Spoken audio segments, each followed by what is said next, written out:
Under the luminous glow of a full moon, Mr. Crackle, a humble Jamaican farmer, was tending to his fields when something extraordinary caught his eye. It was late, the air thick with the scent of rain and ripened sugarcane.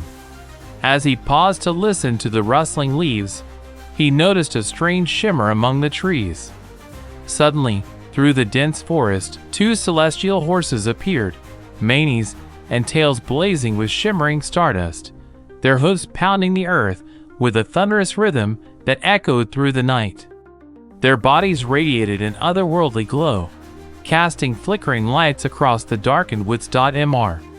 Crackle's eyes widened in awe.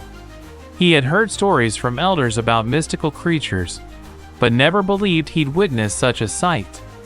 The horses galloped gracefully, moving in perfect harmony, their celestial manes flowing as if caught in an invisible breeze.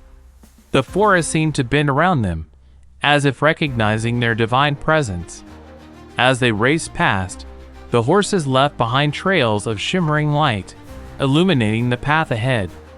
Mr. Crackle felt a strange energy surge through him, a feeling of connection to something much greater than himself.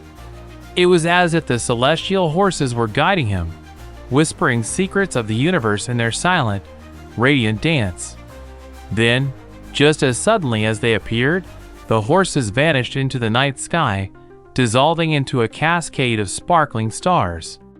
The forest grew silent once more, but Mr. Crackle knew he had witnessed something extraordinary, an encounter with celestial guardians, messengers from the cosmos.